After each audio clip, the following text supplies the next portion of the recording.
Okay, I'm going to be doing an oil change today. I'm just at 3,000 miles. So I've got the Mobil 1 040 with the Dexos, what they call for. And the I'm going with the Mobil 1 filter, M1-113A. And this is not a how-to video. This is for me to remember because I have a short-term memory. Okay, filter. There's the new one. You can see how clean it is. Again, 3,000 miles. I'm aware we don't do oil change and filter change this early, but that's what I do. So, O-ring comes with the new bolts. This O-ring, which I'm not sure if that is for the fill plug or if that gets used. I'll find out when I pull the filter out. But anyway, there it is. Okay, and the larger the holes up front, that's where the drain plug is for the oil. I've already fully drained that and reinstalled it and torqued it down. And you can see here I have the plate off, and this is where the let's see if I can get it. This is where the oil filter goes. So I'll be doing that in a minute and just letting it finish dripping. And of course the reason I pulled the pan is because this is where your DCT filter is, and you gotta, even though there's a cutout for the oil filter, there isn't one for the DCT filter, so the cover's got to come off. Okay, here's that black cover, and there's the well, there's two holes, but this is the hole for the oil drain plug, and as you can see, that's back in. And again, I torqued it, and probably, I don't know, 20 inches back from there, that's where the oil filter is. Again, there's a aluminum cover that covers this whole area. And the transmission, sorry for the shakiness, everything looks clean. I don't see any leaks or anything like that. So again, oil filter location, and probably 12 inches back, that's where you'll see the DCT housing. Okay, I've got the oil draining. I used put the car on jacks to do this because the ramps weren't tall enough. I'm a big guy and I didn't fit under there. I'm not ashamed to admit that. So anyway, I got that draining. I'm getting ready to pull the filter.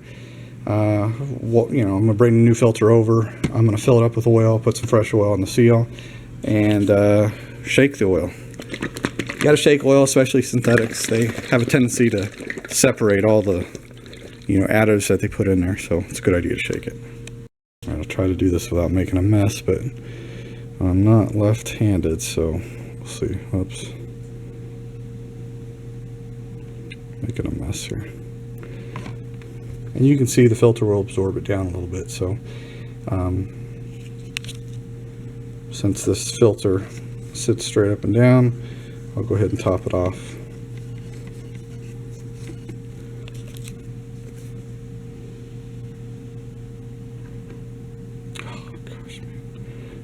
I hate it when I make a mess. Alright, anyway, that's good enough. Okay, and gone ahead and installed the filter. Now I can start working on the DCT.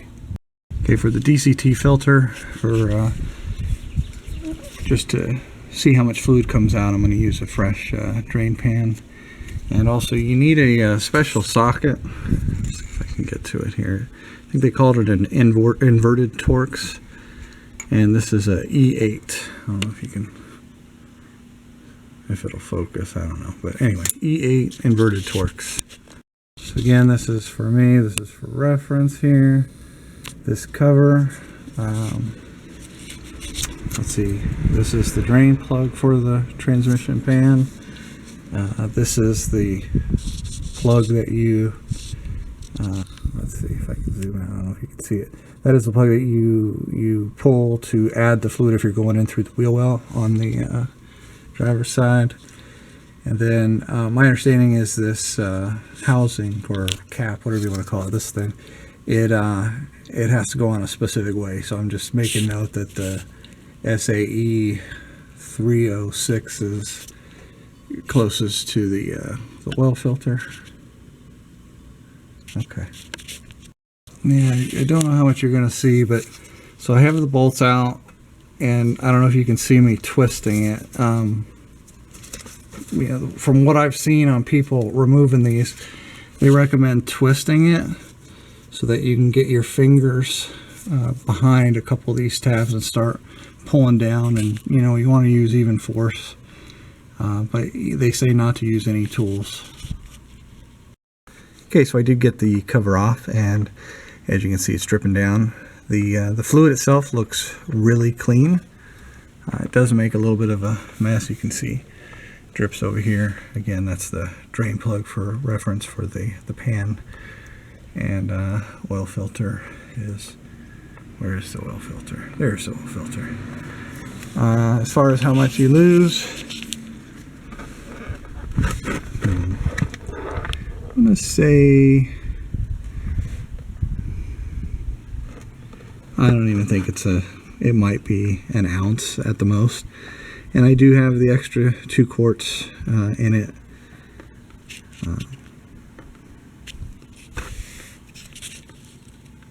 So I don't think I'm going to be adding any more. Okay, so the filter, I just used a pair of needle nose pliers, and I'll show you where I grabbed it. Came out absolutely no issue at all. And here you can see the housing. So there's no seals or anything that go up, you know, into it, just on the filter itself, and then the O-ring on the cover. There was a third yellow O-ring, and again, I think that is for that plug right there, because they probably anticipate that you'll add a little fluid to top it off. So I think that's what that O-ring is for. Seems like when I pulled that out to add the extra 2 quarts, it had a bright yellow O-ring, so that makes sense.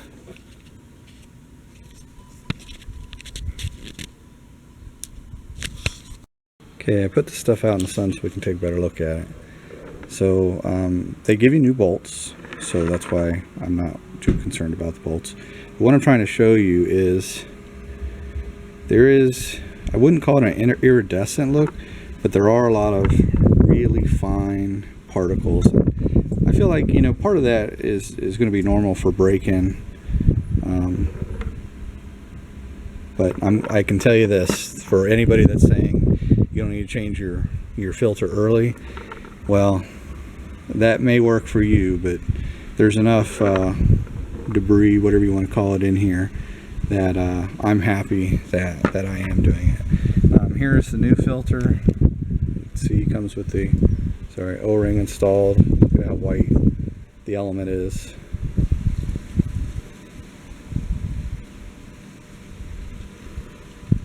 Okay, here's one that I just pulled out. Now, I'll take this to work and crack the case open and really take a look at it. But anyway, right down here, this is where I grabbed with the needle nose pliers. And like I said, it came out super easy. No issue at all. The cover itself, this is the bottom of it. There's your O-ring. This is the part that you, of course, you see underneath.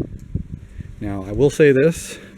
They tell you not to use any tools for this, but I wasn't having any luck. It's really thin, and you don't really have a place to grip it to pull it off. So what I did is I wrapped my pliers with this t-shirt, and essentially what I did is I grabbed onto it like this and pulled it straight down. And I was very careful not to put too much pressure, because I do realize that we're working with aluminum here. But there's no issue at all. I'm not going to hesitate and grab it onto these spokes. It beats trying to, you know, pry this off. I'm not going to do that, because, you know, obviously that's the area that you want to protect, is your sealing surface. Okay, so again, here's the O-ring. I'm going to swap that out. There's the bolts. I'll try to get a better shot of the oil. I don't know if you can see it or not, but when I slosh it back and forth, you can see really fine. It almost looks like, I wouldn't call it abnormal, like it's not glittery, but you can just tell that there's a lot of fine particles. So again, I'm going to keep changing the filters when I do the oil every 3,000 miles. There's a lot of people, again, that will say that's over servicing. Well, that's my decision.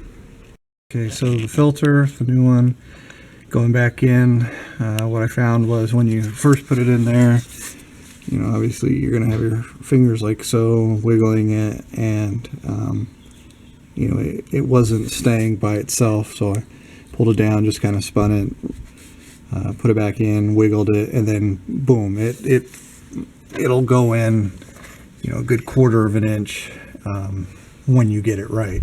So just if it doesn't hold on its own, don't put the cover on. Keep you know, trying to push it until it seats.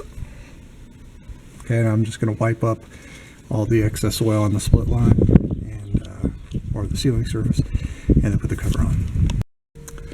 Okay, here's the housing.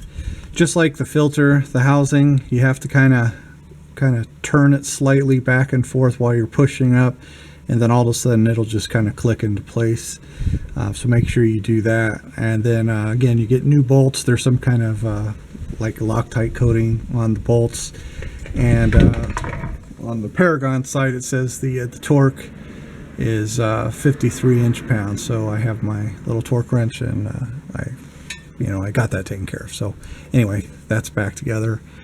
Again, oil filter, that's the drain for the transmission, and then that is the that's where you would normally fill fluid, but if you tilt the car up, you can you know, squeeze in your extra 2 quarts. That's what I did.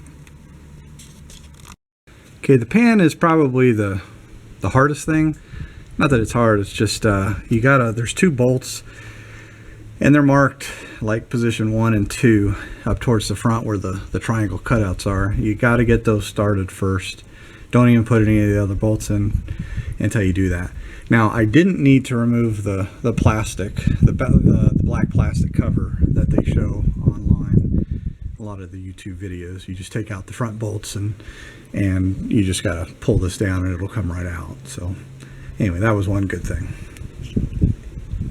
Okay, so this was of course, the oil. This is one of the empty ones, and I poured in what I had in this drip pan for the DCT filter. So this will show you that we're just under 4 ounces of fluid that came out of there. And I got to tell you, when I was pouring it in there, it was actually really, really clear. It was just, you know, I guess being that it's in a dark pan, that it looked a little dirty, but still, there's still a lot of debris, shavings, whatever you want to call it, in there. So